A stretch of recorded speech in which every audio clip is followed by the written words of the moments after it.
first time I remember a death besides a pet was my grandfather when he died when I was 15.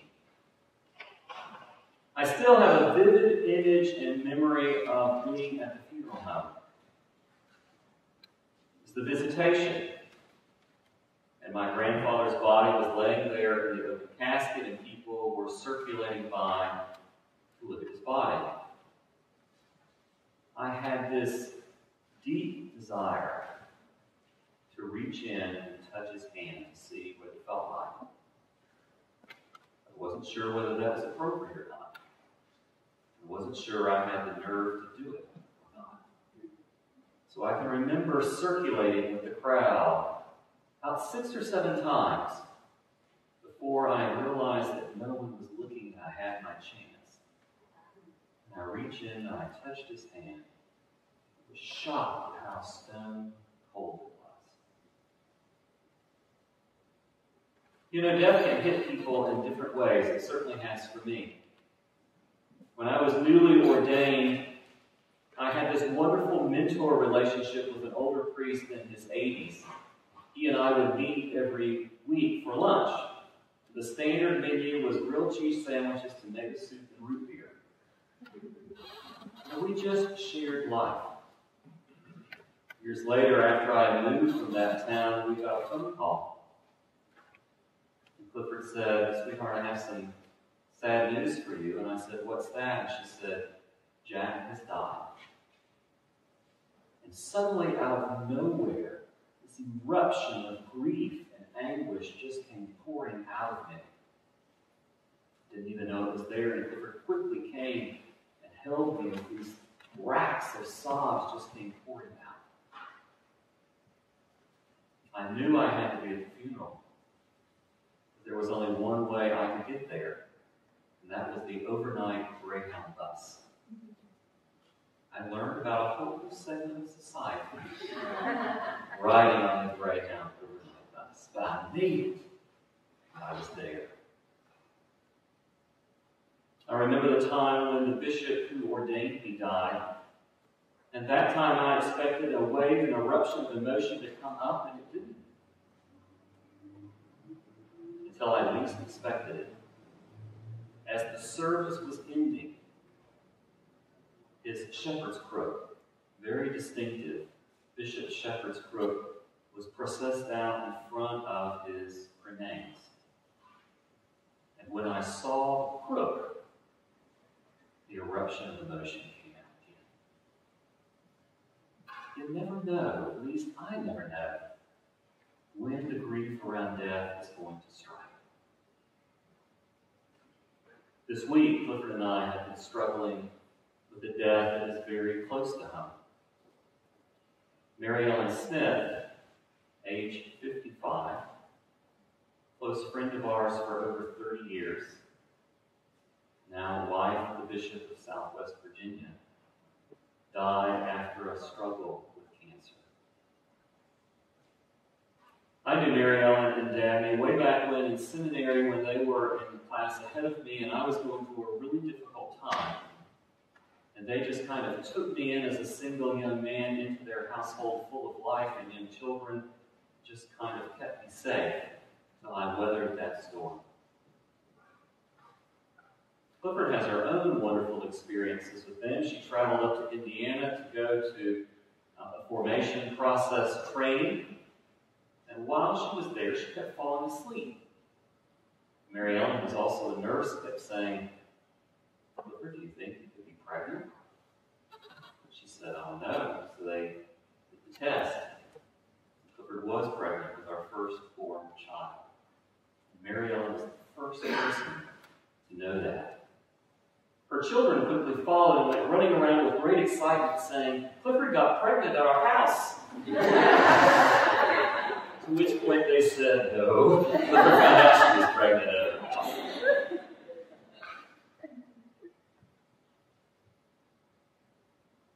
So in those few moments before she died, I got to speak to Dabney, her husband. She'll be buried this Saturday at the Cathedral of St. Peter in St. Petersburg, Florida. thought it was too close to home. And we see this same kind of surprise and grief bubbling up out of Jesus. Jesus, who is friends with Mary and Martha and Lazarus, has somebody come and travel all the way up to Galilee to give them the word that Lazarus is sick. He needs to come down. They know he's got power from God. They've seen the wonderful healings that he's done. Come quick. And then Jesus does something quite odd.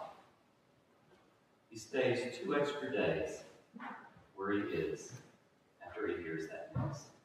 And then he says, Lazarus is dead. Now it's time to go.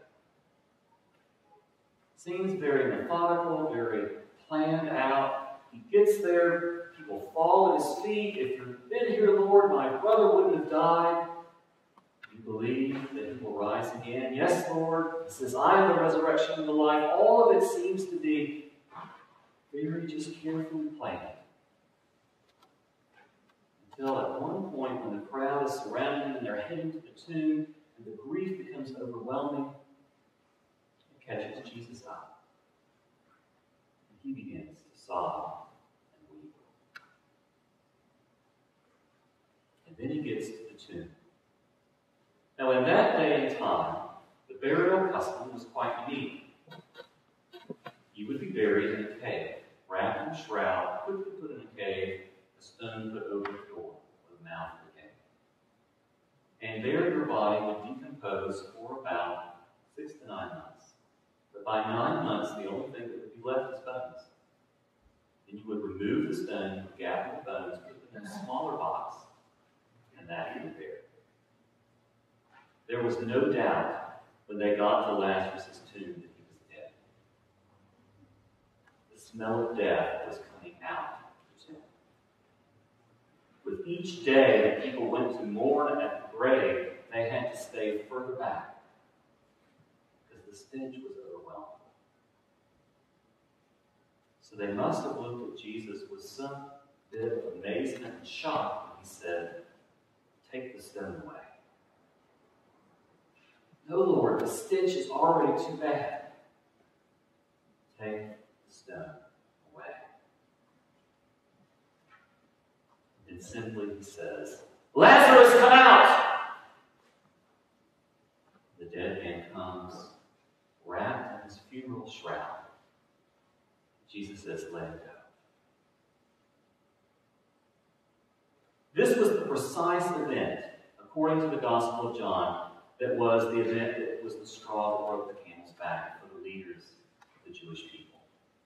Jesus had been gaining a bigger and bigger following, but with this, the word was spreading like wildfire. And from this moment on, they decided they had to find a way to get rid of him.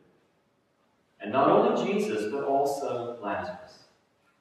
For you can't have someone who had been dead 4 days, and everybody smelled the stench of death, walking around, raised from the dead. So they had to get rid of him too. And they did. Lazarus was also killed. So what does this gospel say to us? This Jesus went to Jerusalem, to Bethany, knowing that this particular event would not only show God's power, but would also set in motion God's great plan. For at this moment, Jesus could raise someone from physical death to life again. But within a week or two, when he was led to the cross, and he died himself on the cross, and then on the 3rd day, God raised him from death, he gained power to raise us from death eternally. All of us are going to die. All of us will end and will go through that portal. And with Jesus' death and resurrection, we now go through that portal with the sure and certain confidence that this is not the end. That the one who raised Lazarus from the dead, the one whom he himself died and laid in a similar sort of tomb, but for whom God raised from death, and exalted in glory, now has the absolute power in all of God's creation to conquer death forever. And that's what that strange passage about Melchizedek was that we heard first read. That strange priest who shows up in the book of Genesis and gives Abraham a blessing. The book of Hebrews says Jesus, as a great high priest, like Melchizedek, stands intercession for us before God's throne. Because of his death and resurrection, he has been exalted to this particular spot and place. So when life is going good for us, Jesus looks down and he sees that and he gives praise and thanks to God for the blessings going on in your life. When things are struggling for you, Jesus looks down and intercedes and asks for God's mercy and protection. And when we come to that point, whether young or old, where we meet death face to face, Jesus does something even more important. He intercedes to the Father, but he also looks at the evil one and he says, "This one is mine. This one belongs to me. This one shares in my death and resurrection. This one will conquer death through my victory over death." And as we go through that birthing process, from this life to the next, Jesus stands there waiting with his hand outstretched. Come out. Come into your new life. Come be with me forever. God is in ultimate control of what happens to us because of the gift of Jesus. Because of his willingness to walk to that cross. Because of his willingness to die that death. Because of God's raising him from death, he not only can heal us, but he can raise us from death